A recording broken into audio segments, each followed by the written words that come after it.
Je rate, c'est moi. Je rate, je suis bête. Et j'avais la sensation d'être seule au monde. Waouh. Si je meurs dans mon sommeil, comment elles vont faire ? Moi, j'ai connu l'échec scolaire à plusieurs reprises avant de réussir. Un échec, c'est très important, c'est un signal. Tu es trop sensible, tu es trop excessive, tu prends trop de place. Par rapport à quoi je suis trop ? Je suis persuadée que rien ne se met sur ta route si t'as pas les capacités de traverser. Franchement, quand j'entends l'argent fait pas le bonheur, ça me rend dingue. Et mon équipe s'est plantée, c'est moi qui me suis plantée.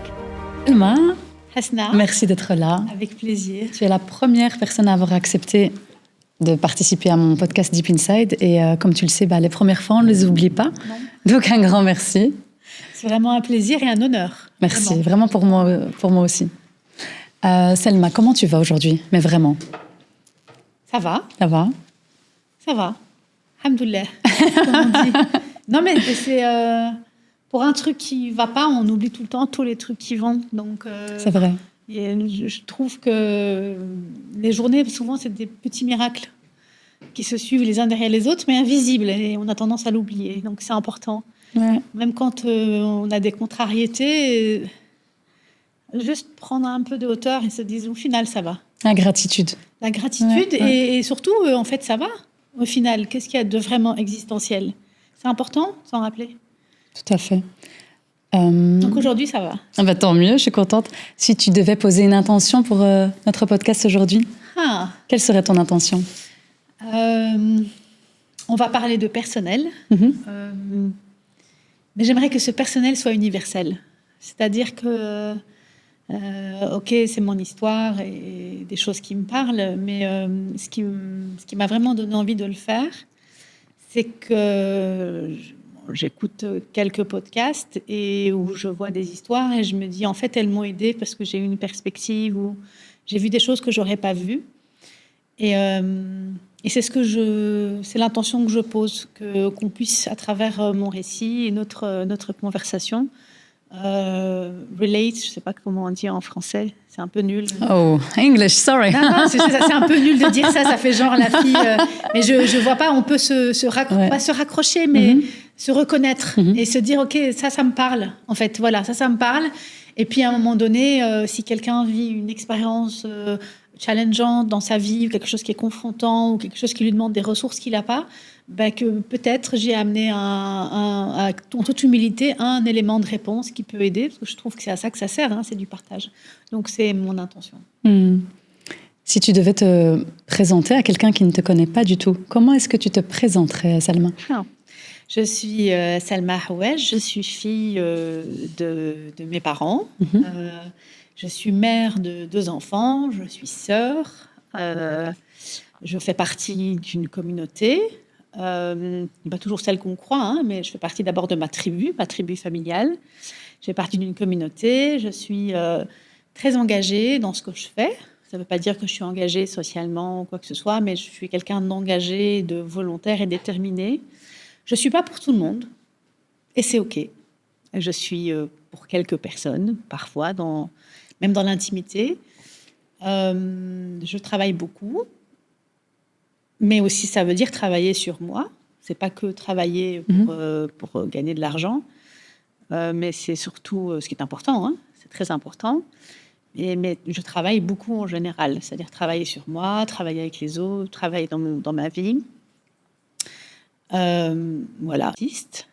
Ça, c'est quelque chose que j'ai découvert il y a peu. Alors, dans l'autisme, il y a ceux qui ont une déficience intellectuelle, ceux qui ont un haut fonctionnement intellectuel. Moi, j'appartiens à cette catégorie-là. On en parlera peut-être un peu plus tard. On en reparlera d'office. Je suis quelqu'un d'extrêmement sensible. Pas forcément empathique, c'est pas la même chose. Comme tu le sais peut-être, les autistes ne sont pas très empathiques, mais par contre, j'ai une très grande sensibilité.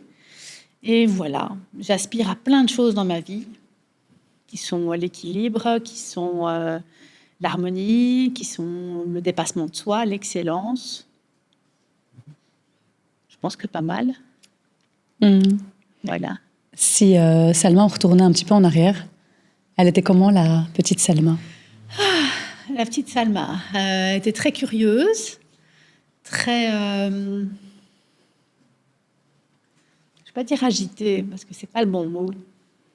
Très animée et à la fois parfois très silencieuse, habitée par par beaucoup, beaucoup de choses qui n'étaient pas traduisibles dans des mots, des actions. Donc, il m'arrivait de ne pas pouvoir, il m'arrive encore, de ne pas pouvoir traduire tout ce que je perçois, tout ce que je vois.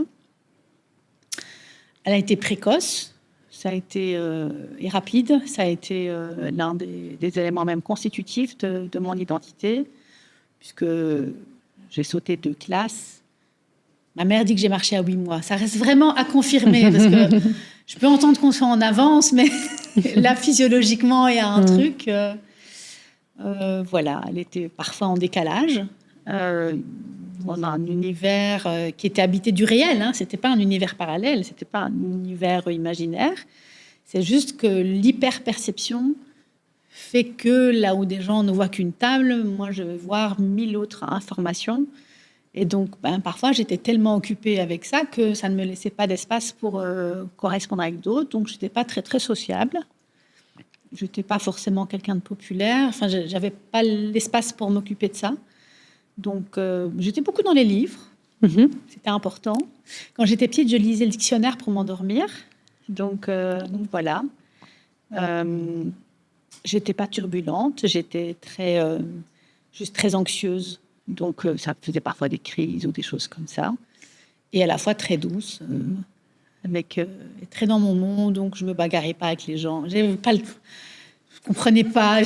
C'était pas... Voilà. Ok. Pourquoi je ne comprenais pas très bien, mais parfois ce qu'on me voulait, tu vois.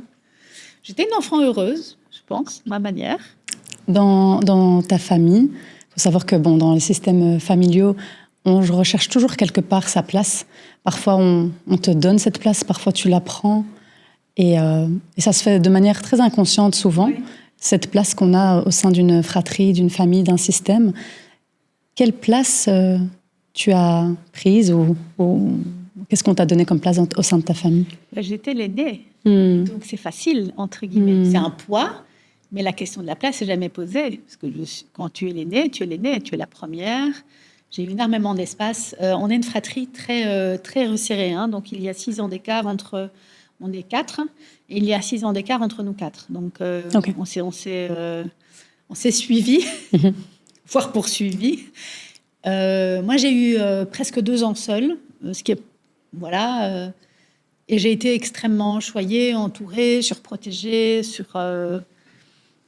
Donc ma place, elle était claire en fait. J'ai jamais dû vraiment aller la chercher, ou elle était naturelle, parce que j'étais aînée et parce qu'en fait j'avais un système familial qui mettait vraiment beaucoup l'accent sur l'enfance et sur l'épanouissement de l'enfant. C'est vraiment quelque chose que mes parents avaient très très fort. Et encore aujourd'hui, d'ailleurs, quand je les vois parfois parler de l'éducation que je donne à mes enfants, voilà, on était, je ne vais pas dire qu'on était des enfants rois parce que c'est péjoratif, mais oui, j'ai été une enfant reine, je pense, pas dans le sens capricieux du terme, mais voilà, j'avais une nounou qui s'occupait de moi, il y avait ma grand-mère, il y avait mes tantes, il y avait ma mère, enfin, il y avait mon père, j'ai énormément d'attention, énormément de soins, énormément d'amour et de bienveillance. Et donc, voilà. Ça, c'était la place que j'ai eue. Que j'ai encore, je pense. C'est bien pour une aînée, parce qu'en général, c'est vrai que les aînés portent souvent un poids très lourd sur leurs épaules. Est-ce que tu as ressenti ça aussi quelque part? Évidemment. Ouais. Mon poids, il était parce que j'étais aînée, mais aussi parce qu'on a très vite détecté mes capacités intellectuelles. Et en fait, ça m'a amenée dans une injonction permanente de surperformance et de rapidité. Puisque j'allais vite, il fallait que j'aille tout le temps vite. Puisque j'étais intelligente, il fallait que je sois tout le temps intelligente. Puisque je réussissais à l'école, et que je réussissais très bien, il fallait tout le temps que je réussisse très bien. Et personne ne me l'a mise, elle s'est mise, cette pression. C'est pas mes parents qui m'ont poussée en disant « t'as pas 90%, ça ne va pas ». Tu l'as compris, mais quelque part. Ils l'ont pas, je pense même pas qu'ils l'ont non seulement pas conscientisé, mais je ne pense même pas qu'ils l'ont émise inconsciemment. Et moi non plus. C'est juste le système qui fait ça. À un moment donné, vous avez quelqu'un qui performe, vous attendez de lui qu'il performe. En fait, on devient... on est auto-performatif de notre avenir, quelque part. Ça s'installe très, très tôt. C'est pas toujours de l'autodétermination, comme on le croit. Moi, j'adore croire en l'autodétermination, et ça fait partie de mes valeurs, de mes principes intrinsèques. Mais à un moment donné, quand vous êtes quelque chose et que ça se répète, ça devient un schéma. Et c'est comme ça. C'est ni bien, ni pas bien. Je pense que c'est comme ça. Donc, la pression, elle était là, mais personne ne me l'a mise, ni moi, ni les autres. Hein. Ouais. C'est très difficile à expliquer, mais c'est juste comme ça. Et je pense qu'on a tous des stratégies quelque part pour être aimé. Est-ce que ça a été l'une de tes stratégies pour être acceptée, reconnue, aimée au sein de ton système familial? Non. Je ne pense pas avoir dû développer de stratégie pour être aimée. Par contre, c'est devenu une stratégie qui m'a amenée parfois à ne pas comprendre dans ma carrière les blocages que je pouvais rencontrer. J'ai cru qu'être intelligente allait m'ouvrir beaucoup de portes et m'aider à réussir dans ma carrière. Ce n'est vraiment pas le cas. Et ça a été l'une des plus grandes désillusions et l'un plus grand choc quelque part de ma carrière professionnelle. Et il est assez récent. Hein. Donc, quand on arrive avec des capacités ou d'analyse ou très pointues, j'ai souvent été dans la difficulté de constater que c'est pas parce que c'était bien que c'était bien reçu. Et ça, c'était quelque chose qui me rendait dingue. Et maintenant, j'ai appris. Mais à l'époque, je pouvais devenir hystérique, quoi. Je devenais virale, comme on dit. Je devenais virulente, voilà, c'est le mot. Ça faisait moi de quelqu'un d'autre. On ne comprenait pas ce déferlement comme ça de frustration. Mais c'est juste ce que je viens de dire, oui. Mais les gens ne savent pas toujours accueillir ça. C'est très important. Ce n'est pas une question de supériorité ou quoi. C'est la question de l'adéquation. Et je crois que j'ai longtemps dans ma carrière mis ça en place, en avant, en me disant ça va m'aider. Et en fait, non, c'est très important de comprendre l'interlocuteur en face, de comprendre le groupe, de comprendre ce qu'ils sont en mesure d'entendre. Autrement, c'est plus de l'intelligence, c'est de la malveillance inconsciente. C'est de la malveillance. Et c'est une forme d'intelligence aussi très importante que j'ai dû développer, que je n'avais pas et qu'à mon avis, pas encore au top, de comprendre l'autre. Donc, c'est toujours comme ça, le trop de quelque chose, finalement, utilisé à des mauvais moyens, à mauvais escient, pour se prouver, pour prendre sa place, finit par se retourner contre vous. Tu parlais de carrière. Après, donc, voilà, ta jeunesse, ton parcours prend une direction très concrète. Tu fais des études à Solvay, d'ingénieur de gestion, avec une spécialisation en finance. Et tu démarres ta carrière donc, dans ce milieu-là. Et puis après, tu opères un virage vers la stratégie et la communication. Et ce virage aussi, il me semble que tu le vis à l'étranger. Donc voilà, Valence, Casablanca, Bordeaux, Le Havre, avant de revenir à Bruxelles. Qu'est-ce qui fait que tu vas passer des finances vers la stratégie et la communication? Si seulement le déclic. J'en sais rien. Comment ça s'est présenté à toi? Ça s'est présenté et j'ai senti l'appel et j'ai dit ok, je vais faire ça. Non, plus sérieusement, c'est vrai que mais c'est vraiment pas loin de la réalité. Hein. C'est pas, j'avais pas de plan de carrière en me disant je dois faire ça. Puis, tous mes copains de Solvay avaient ça. Ils savaient qu'il fallait faire du conseil dans telle boîte et puis il fallait faire ça. Et je respecte ça et peut-être que j'aurais dû faire ça. Peut-être que si je l'avais fait, ma vie aurait été différente. Non, en fait, j'ai été dans la finance. J'adore la finance et l'économie. Ça reste encore ma très grande passion. Aujourd'hui, il n'y a rien qui me passionne plus que de raconter l'économie ou de raconter la finance.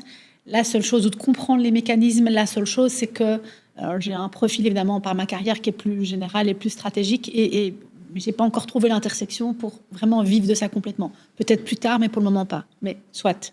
J'en ai fait une passion où j'écris des chroniques économiques, où je fais parfois des chroniques économiques en radio, en télé. C'est un autre chapitre.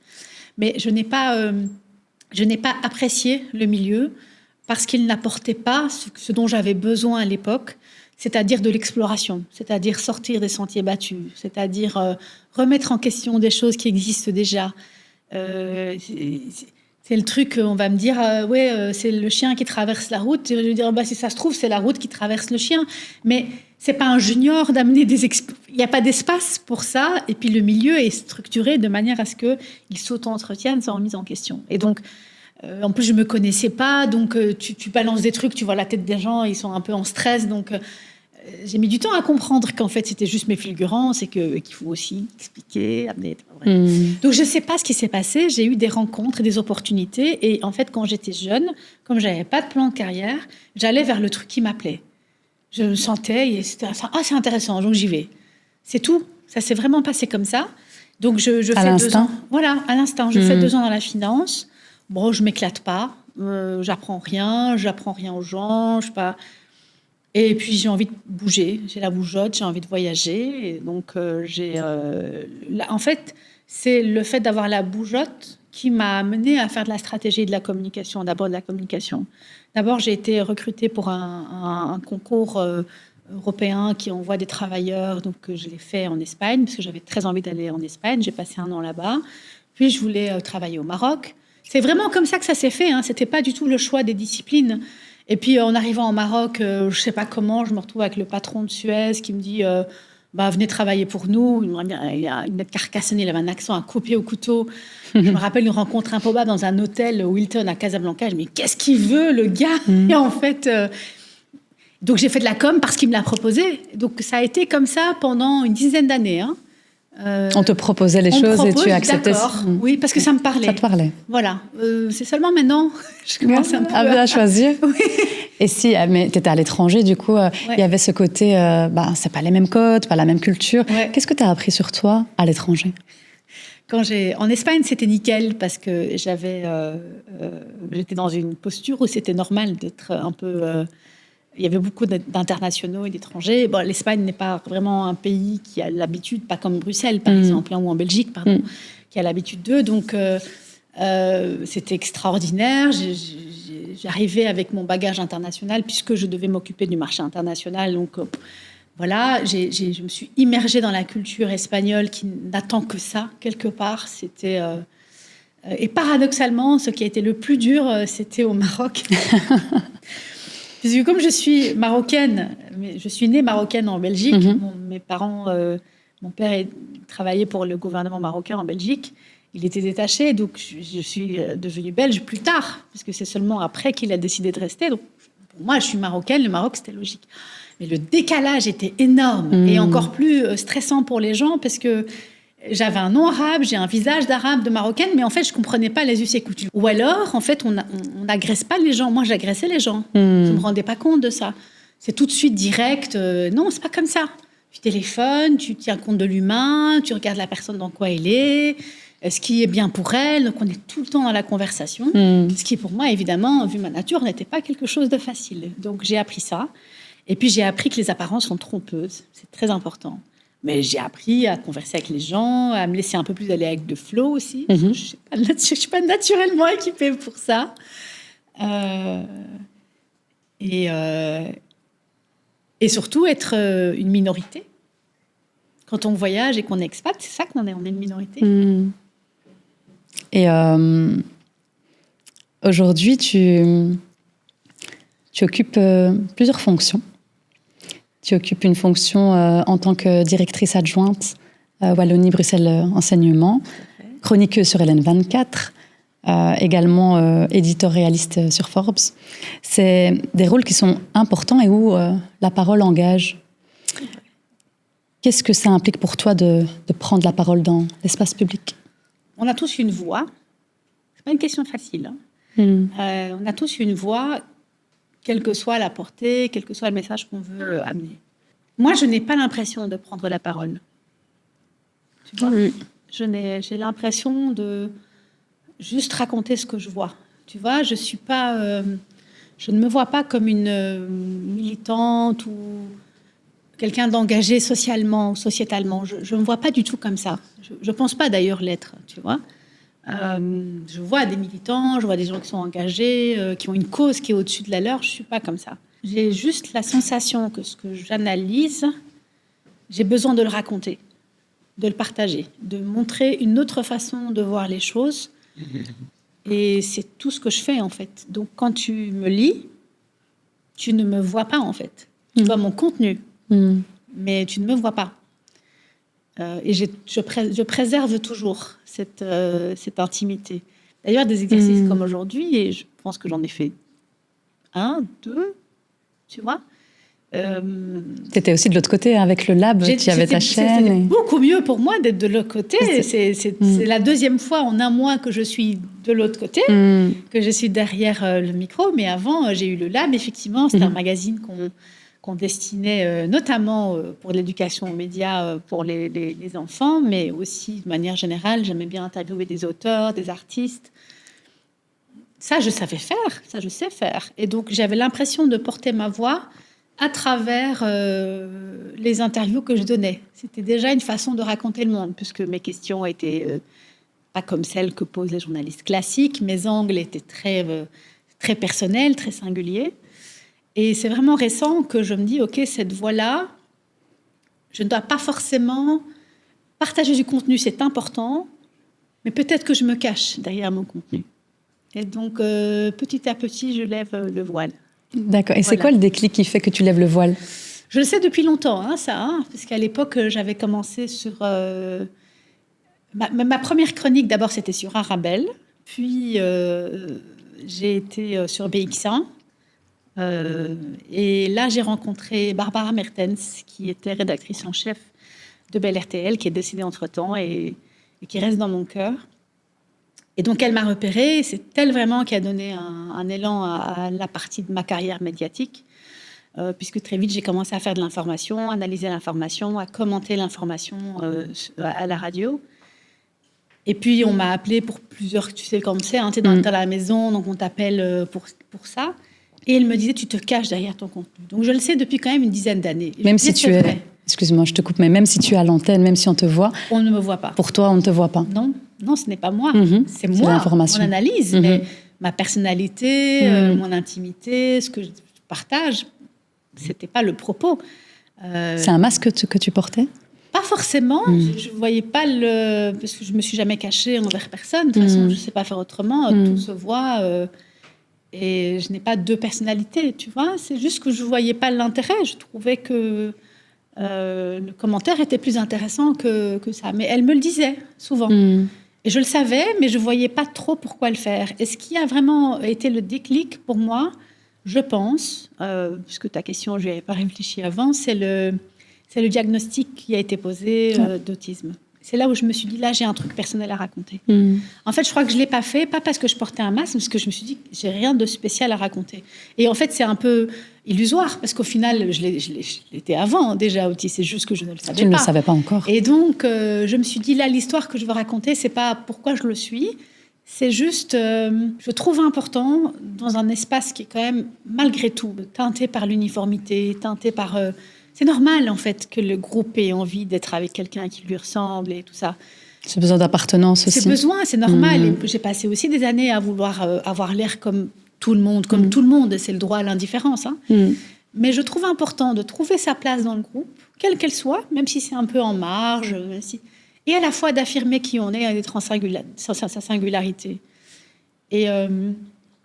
Et tout ce que j'ai entendu quand j'étais plus jeune, tu es excessive, tu es trop, t'exagères, tu penses trop, tous ces trucs-là, pourquoi tu ne sais pas faire ça comme tout le monde, la phobie administrative, toute une série de choses qui en fait sont normales pour les gens comme moi, qui sont normales pour d'autres gens aussi, qui ne sont pas autistes, mais qui retrouvent quelque part ces difficultés-là.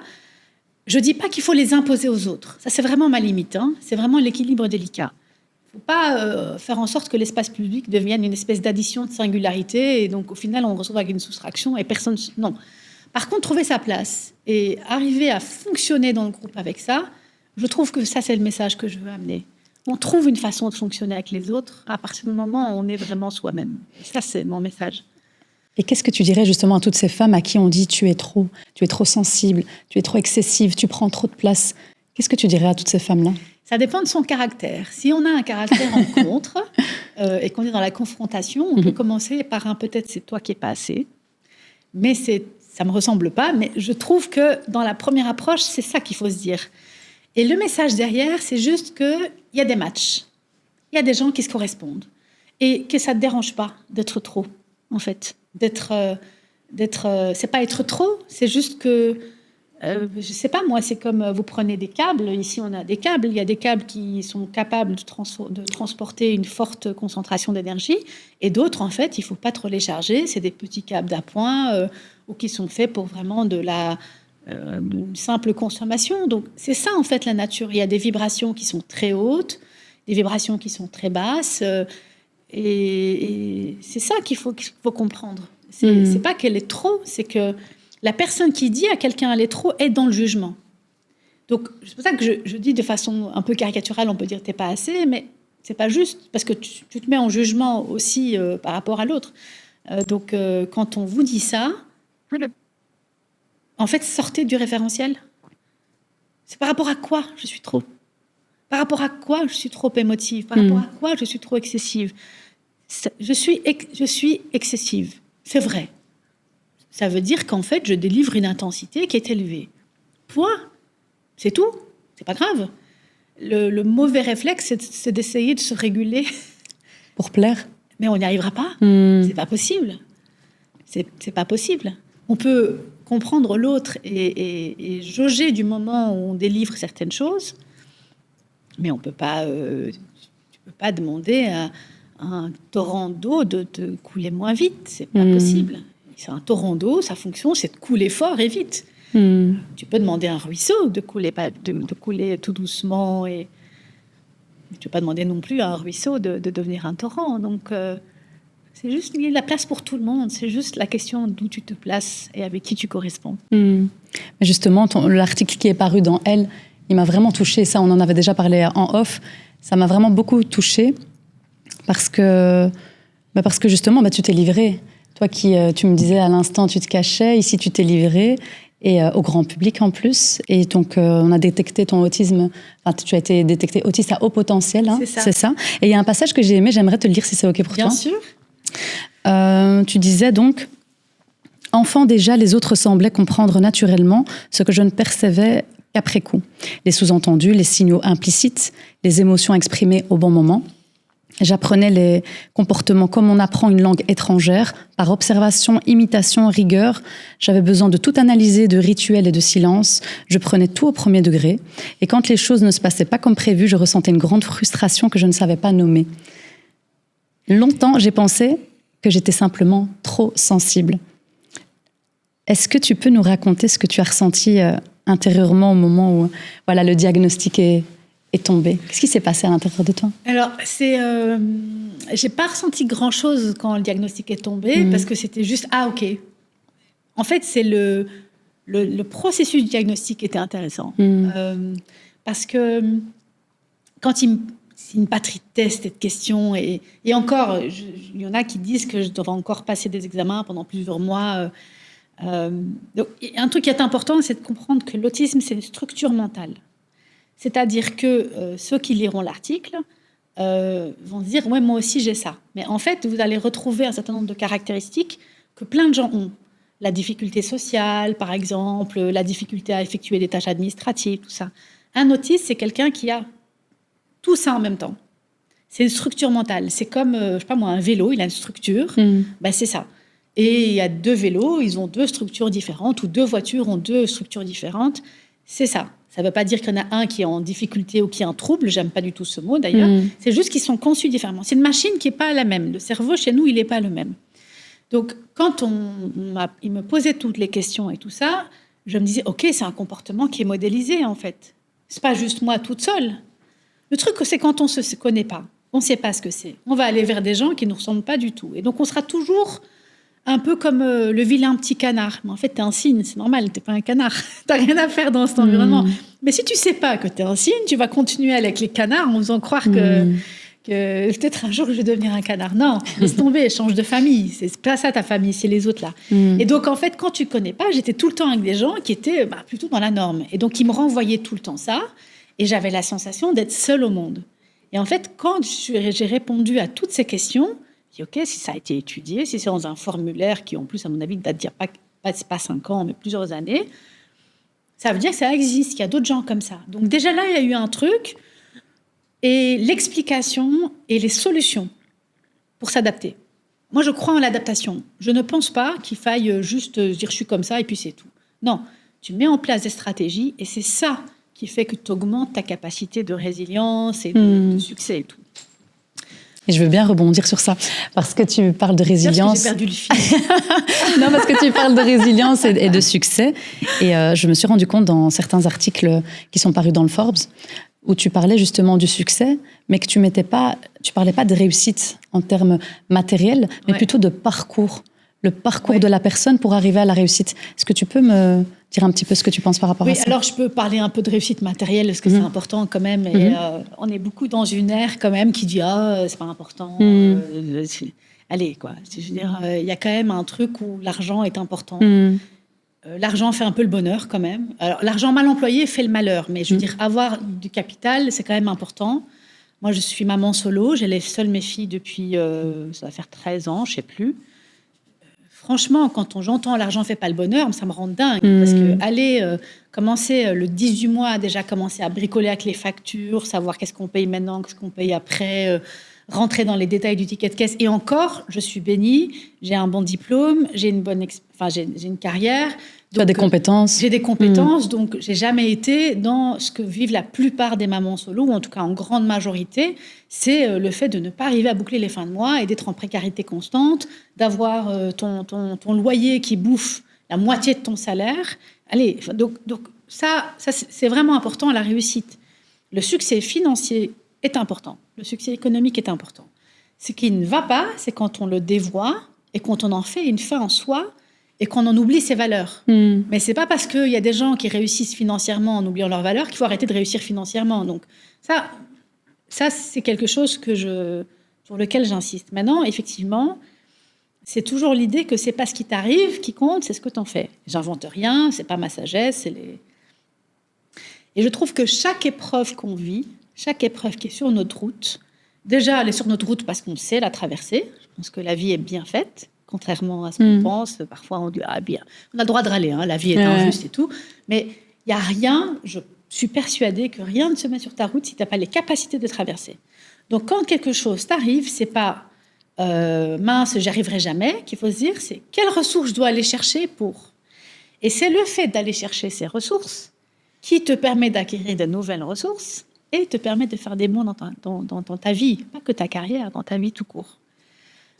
Je suis persuadée que, par exemple, avoir eu beaucoup de mal à gérer mes filles m'a obligée à être beaucoup plus efficace. J'avais beaucoup de mal à gérer la vie de famille, le travail, les contraintes logistiques. Je fais de dessin à personne. J'ai essayé d'être plus efficace, tu vois. Le fait d'avoir des ressources limitées, ça m'a rendue créative et attentive à mes ressources. Évidemment que j'aurais préféré avoir 3 fois plus de salaire et hériter d'une maison et c'était pas le cas, mais c'est OK aussi. Et qu'est-ce qui était le plus difficile? Quelle est l'épreuve qui était la plus difficile pour toi en tant que maman solo? Tout est surmontable, mais je pense que les moments difficiles, c'est quand l'une des filles était malade, quand elles étaient petites, et que je devais amener l'autre à l'hôpital. Que j'avais mis des systèmes d'urgence un peu en place pour savoir qui je pouvais appeler pour ramener l'autre à l'hôpital ou aux urgences. Ça, c'était dur, mais j'ai été super bien entourée. Donc, par ma famille, par mes amis. J'ai déjà des amis qui sont venus passer la soirée à la maison en attendant, parce que j'étais aux urgences. Et j'avais une autre amie qui venait me rejoindre aussi aux urgences.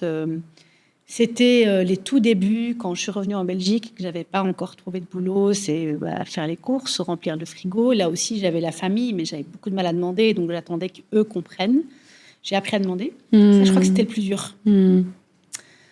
Je crois que c'était ça. Et puis, des moments où, quand tu es le seul parent, tu es le good cop, bad cop, et tu manques de recul. Et je pense que j'ai fait des bêtises.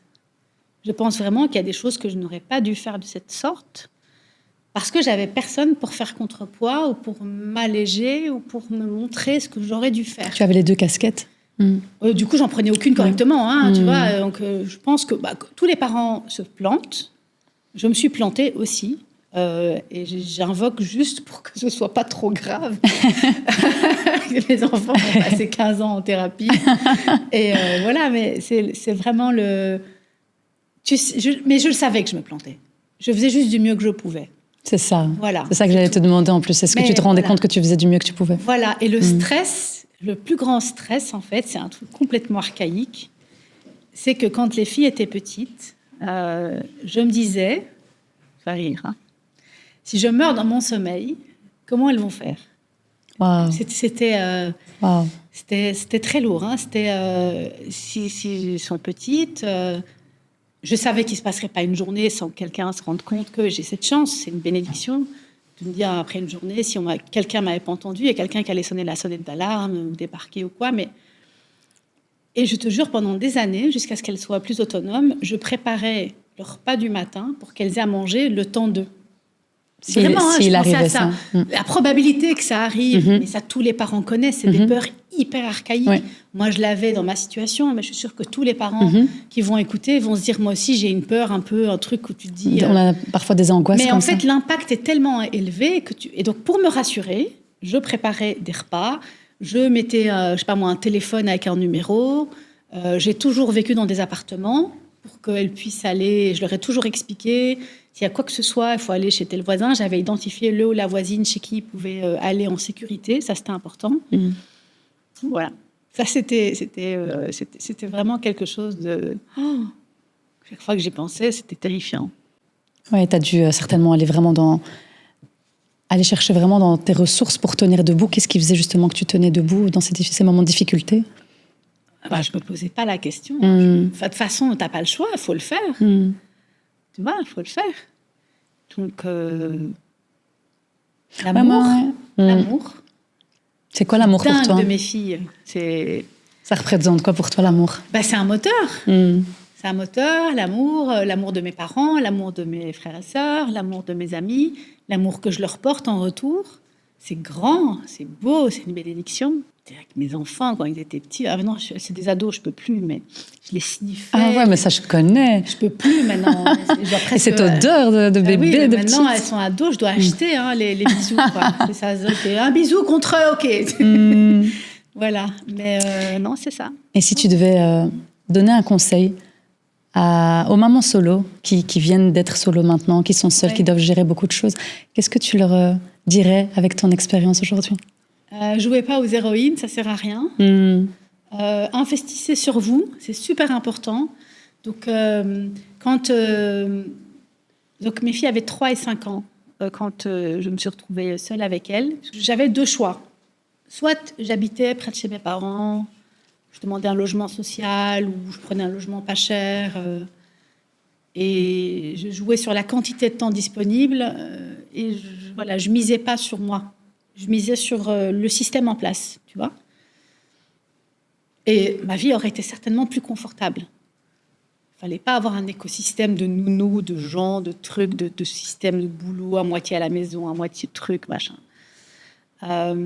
Soit j'investissais très tôt sur moi et je faisais des choix qui allaient me permettre de grandir et d'acquérir en autonomie financière et en autonomie aussi... aussi pour servir de modèle à mes enfants, je le sentais. Et donc, tu dois miser sur toi, tu dois aller prendre parfois des jobs qui ne sont pas ultra confortables, tu dois parfois faire des choix où tu aurais voulu rester là avec tes enfants, et puis des fois où tu restes avec tes enfants et tu renonces à d'autres. Donc en fait, c'est vraiment la capacité à porter des arbitrages qui va faire la différence et à miser sur soi. Et donc je me disais, ça, c'est important, je le fais. Donc, effectivement, peut-être que mes enfants, ce soir-là, n'auront pas un repas maison. Peut-être que c'est la babysitter qui va les coucher et pas moi. Peut-être que je cuisinerai qu'1 fois ou 2 fois par semaine. Mais peut-être aussi que je fais le choix, par exemple, d'être là après l'école et de ressortir après ou de retravailler de la maison après. Ou que je fais ce jour-là le choix de ne pas être là après l'école. Je renonce parce que j'ai... Donc, tu vois, c'est vraiment... Tu dois toujours agir en conscience. Tu dois toujours te dire ça, qu'est-ce que ça m'amène? Qu'est-ce que ça amène aux enfants? Quel est le coût de ne pas donner ça aux enfants? Je ne faisais pas ça tous les jours, parce que parfois je me plantais et j'allais à un truc et je me disais, j'aurais mieux fait de rester à la maison avec mes enfants. Et puis des fois, j'étais à la maison et je me disais, tu vois, là, en fait, ça n'aurait pas vraiment fait la différence d'y être, tu aurais dû être là. Mais la plupart du temps, je pense qu'en tout cas, de façon plutôt significative, tu poses des choix en te disant, ça, c'est important pour moi. Et si c'est important pour moi et que ça ne coûte pas trop aux enfants, ça finira par coûter. Et j'ai eu le déclic quelques années après, quand elles ont commencé à être un peu plus en âge de penser. Elles ont toujours pensé, mais en tout cas à comprendre la situation. Un jour, j'ai eu vraiment un moment très difficile avec mon aînée et elle m'a écrit une lettre pour se faire pardonner, pour s'excuser. Et elle m'a écrit, je te vois te battre, travailler, tu es vraiment un modèle et une inspiration. Et je me suis dit, OK, quoi qu'il arrive, j'ai sûrement merdé des trucs, elle va sûrement parler à Action Psy, ou sûrement elles vont se plaindre de moi à mes parents, à n'importe qui, c'est pas grave, ou à leurs amis. Mais ça, c'est déjà ça. Et donc, je pense que c'est vraiment le conseil, ne jouez pas aux héroïnes, mais misez sur vous et posez aussi des arbitrages qui en valent la peine. Pour tout le monde. Et quelles sont les valeurs, tu penses, que tu leur as transmises? La valeur du travail, de l'effort, l'importance de l'échec. C'est pas un bon mot d'ailleurs. Tu vois, c'est OK, tu t'es planté, qu'est-ce que tu retiens de ça? C'est quoi l'action corrective que tu peux mener après? C'est très froid comme approche. Tu vois, la solidarité, l'entraide, évidemment l'importance de l'amour, l'importance des liens familiaux aussi. Donc, on part chaque année en vacances, toute la famille ensemble, on s'y efforce, on passe beaucoup de temps les uns avec les autres. Le respect des aînés, le respect des valeurs, le respect de l'autorité. Ouais. Aujourd'hui, tu es aussi dans l'enseignement. Hein. Et qu'est-ce que tu dirais aujourd'hui à tous les enfants du monde? Parce que tous les enfants du monde peuvent m'écouter. Qu'est-ce que j'ai à leur dire? Aller à l'école, c'est apprendre à devenir un citoyen, une citoyenne. C'est ça, en fait. C'est acquérir du sens critique. C'est apprendre à discerner le faux du vrai. C'est comprendre le monde dans lequel on vit. C'est acquérir des compétences aussi où on a l'impression qu'elles servent à rien au moment où on les fait. Et en fait, qui structurent votre pensée. J'ai pas une formation d'enseignante, mais j'ai été entre deux carrières. J'ai été enseignante de seconde, comme on dit, de seconde carrière, donc sans les titres pédagogiques, fait des remplacements dans des établissements secondaires. Et je disais toujours aux élèves qui arrivaient, il y a deux genres de problèmes dans la vie. Et ces problèmes peuvent être résumés dans deux catégories, les gens qui ratent en maths et les gens qui ratent en français. Français, c'est la structure de la pensée logique, la curiosité, l'intellect, la culture générale. Quand on est en 5e, 6e, c'est apprendre à disserter, à exposer, à convaincre, à faire des recherches, etc. Je résume parce qu'il y a ça aussi en histoire, il y a ça dans d'autres matières, en philosophie, citoyenneté, etc. Et puis maths, c'est vraiment la logique pure. Et quand on est dans un problème, il y a des gens, alors hormis l'éducation émotionnelle, hein, là où je vois bien que là, on dirait... Il y a encore du travail. Il y a du boulot. Mais je veux dire, tu le vois, quelqu'un qui n'est pas logique, tu le vois tout de suite que c'est quelqu'un qui ne sait pas structurer son raisonnement en maths, c'est quelqu'un qui n'a pas de logique. Et donc, sur le coup, ça a l'air d'être n'importe quoi. À quoi ça sert de faire du latin? À quoi ça sert de faire des maths? Ça me servira à rien dans la vie. Je reprends le sketch de Gad qui dit ça me servira à rien. Racine carrée de 25, et alors? Ben non, en fait, le raisonnement que tu as eu derrière cette racine carrée de 25, c'est un raisonnement que tu vas appliquer à plein d'autres choses dans ta vie. Et un échec, c'est très important, c'est un signal. C'est pas qui tu es. C'est juste, là, tu n'as pas acquis la compétence, il faut que tu la travailles. C'est tout. Et aller chercher pourquoi tu ne l'as pas. Donc, quand le prof, en général, vous met un échec, c'est parce qu'il estime juste que vous n'avez pas acquis les compétences. Mais c'est intéressant ce que tu dis, parce que justement, moi j'ai connu l'échec scolaire à plusieurs reprises avant de réussir, et je pensais que c'était moi. Je rate, c'est moi. Je rate, je suis bête, je rate, je suis pas assez intelligente. Ça n'a rien à voir. Mais quand on est jeune, on le ressent tellement comme ça. Tu sais, la manière dont on te regarde, le fait que tu rates de classe, que tu sois avec des élèves un peu plus jeunes, des professeurs parfois qui sont pas toujours bienveillants. Il y en a qui font très très bien leur travail et d'autres, évidemment, tu me diras, dans tous les métiers, ça peut arriver de rencontrer des personnes comme ça, mais il y a quand même ce côté, ça définit qui tu es, et c'est bien ce que tu dis là, parce que vraiment pour les personnes qui le vivent peut-être en ce moment, des échecs, de se dire, ce n'est pas toi, détache-toi de l'échec, c'est pas toi, exactement. C'est juste là, tout de suite. Et encore, t'as pas acquis la compétence, là je parle en termes purement techniques, mais je suis bien placée aussi par ma neuroatypie pour comprendre que parfois c'est la façon avec laquelle on te demande de répondre qui ne correspond pas à ton mode de pensée. Et donc là, il faut faire un effort supplémentaire dans un cadre scolaire pour trouver ton chemin, mais arriver au résultat quand même. Ah, mais merci pour ce rappel, vraiment. Et c'est dans une fonction aujourd'hui de leader, on va le dire, hein, de dirigeante. Qu'est-ce que ça indique sur toi? C'est le reflet d'un travail, tu vois, de pouvoir apprendre à correspondre avec les autres, à inspirer les autres, à les diriger aussi. Diriger, c'est pas genre je te commande, c'est que je te montre une direction où tu dois aller. Après, moi, j'ai un style de management qui est plutôt proche du leadership, mais il faut prendre ses responsabilités. Hein. Donc, moi, le truc complètement horizontal, je ne crois pas. Il y a un moment donné, il y a un chef, il doit décider, il y a quelqu'un qui doit prendre la responsabilité, il faut la prendre et puis c'est tout. Et par exemple, ce sont des choses que j'ai apprises comme le langage, hein, c'est-à-dire que c'est des principes fondateurs. Si mon équipe s'est plantée, c'est moi qui me suis plantée. C'est tout. Donc jamais, j'ai déjà vu des gens, des managers dire c'est lui. Jamais, c'est moi qui me suis plantée. Tu prends la responsabilité. Mais oui, c'est à ça que ça sert. C'est pour ça qu'il y a le salaire en plus aussi, hein, tu vois. Donc, et puis je suis capable de dire je me suis plantée parce qu'au final, je suis responsable, tu vois. C'est un mot que tu emploies souvent, la responsabilité. Oui, mais c'est vrai. Et ça vient de... On parlait du fait que tu étais aînée. Peut-être que ça vient de là. Oui, probablement. Mais de toute façon, tout le monde est...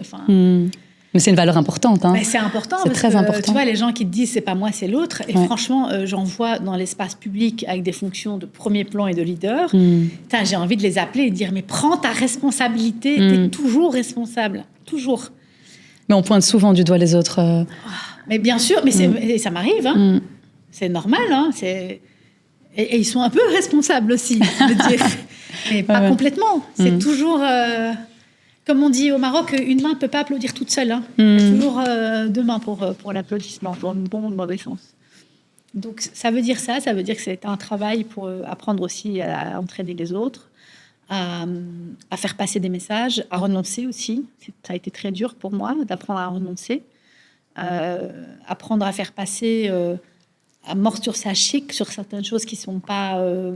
parce que c'est pas encore le bon moment, parce que c'est pas la bonne personne, parce que c'est pas la bonne situation. Ça a travaillé ta patience? Énormément. Je suis pas née équipée avec ça, moi. C'est pas... à mon avis, quand j'étais en fabrication, ils n'avaient pas le truc de stock, ils ont appelé, ils l'ont pas eu, ils ont dit on va faire passer quand même, on s'en fout. Mais j'ai appris, ça s'apprend, tout s'apprend, tout. Si aujourd'hui tu pouvais parler à la petite Selma, qu'est-ce que la Selma d'aujourd'hui lui dirait? J'adore cette question. Je ne pensais pas que tu me la poserais. Aïe, aïe, aïe. Très dur. Je lui dirais de se faire confiance. Ouais. Ça va aller. J'étais pas inquiète, j'étais quand même anxieuse. J'ai gardé une forme d'anxiété. Et ça, quand on dit arrête de penser, on te prend pas la tête. Mais comment? C'est où le bouton? Je n'ai pas trouvé. Est-ce que tu penses beaucoup pour ne pas descendre plus dans l'émotion ou pas forcément? Non, j'ai tendance à me dissocier et avoir des analyses très froides. Donc, parfois, je vais vraiment être en détresse à l'intérieur. Et quand je vais t'en parler, tu as l'impression que je fais un exposé avec des PowerPoint, tu vois. Okay. Donc, et c'est complètement en décalage avec... C'est une espèce de dissociation cognitive. C'est un truc très bizarre, mais qui est, à mon avis, une technique de sauvegarde. Non, je pense beaucoup parce que... je vais tu vas me parler d'un truc et puis demain, je vais t'appeler en disant, en fait, c'est parce que j'ai un raisonnement qui est un peu en fil et tout ça. C'est juste que pour dormir, j'aime bien trouver le bouton off. J'arrive plus ou moins, j'ai trouvé les techniques, mais oui, fais-toi confiance, ça va aller, c'est important. Et si la Salma dans 10 ans devait te parler, qu'est-ce qu'elle te dirait? La même chose. Aussi? Ouais, fais-toi confiance, c'est important. Ça va aller. Quoi qu'il arrive, quoi que tu traverses, en fait, tu sais. Tout est temporaire, finalement. Tout passe. Tout. C'est dur, des fois. On est dans le nez dans le guidon. Et l'émotion que tu ressens elle n'a pas forcément raison. C'est hyper important de se dissocier de l'émotion qu'on a à ce moment-là. C'est un signal, comme l'échec. L'émotion, c'est juste un truc qui te dit, et là, il y a un truc que tu ne comprends pas, ou un truc qui n'est pas aligné, ou tu as un truc à creuser avec la personne. Mais ne te confonds pas avec. Ça, c'est ce que j'aurais dit peut-être à la Salma, si je dois recorriger à la Salma quand elle était petite. Et là, ouais, fais-toi confiance, ça va aller, tu es sur le bon chemin. C'est OK, c'est cool. Et si tu devais retenir une seule chose de notre échange aujourd'hui, tu retiendrais quoi? Lumière. T'as dit une seule chose ou un seul mot? Ah, ça peut être une voilà, phrase. c'est bien. Je comprends pas toujours très bien les instructions. Et moi, je te regarde, waouh. Voilà. Sinon, je t'aurais fait une dissertation. Donc, un mot, lumière. Super. En tout cas, merci beaucoup. Merci à toi. C'était un plaisir. Un bonheur. C'était vraiment un échange magnifique et encore un grand merci d'avoir accepté, d'avoir été la première. Merci pour ta confiance et merci à toutes celles et tous ceux qui ont pris le temps d'écouter et de partager. J'espère que ça vous a amené quelques clés et moi. Certainement. Et on peut te retrouver où, Salma? Sur mon compte Instagram, Salma Awash, et sur LinkedIn. Ok, De parfait. façon un peu plus sporadique. Je ne vois pas trop la nécessité de beaucoup. Je suis plutôt dans l'intensité et la ponctualité, mais je suis toujours là. Et aussi, tu écris chez Forbes. Oui, tout à fait. Les On peut me chroniques. retrouver sur Forbes, soit sur le site où je fais des interviews ou des portraits régulièrement. N'hésitez pas à me contacter d'ailleurs si vous avez envie de raconter votre histoire. Et des chroniques économiques toujours sur le magazine. En tout cas, c'était un plaisir. Je t'en prie et que tout se passe bien. Amen. Je t'embrasse. Merci. Selma.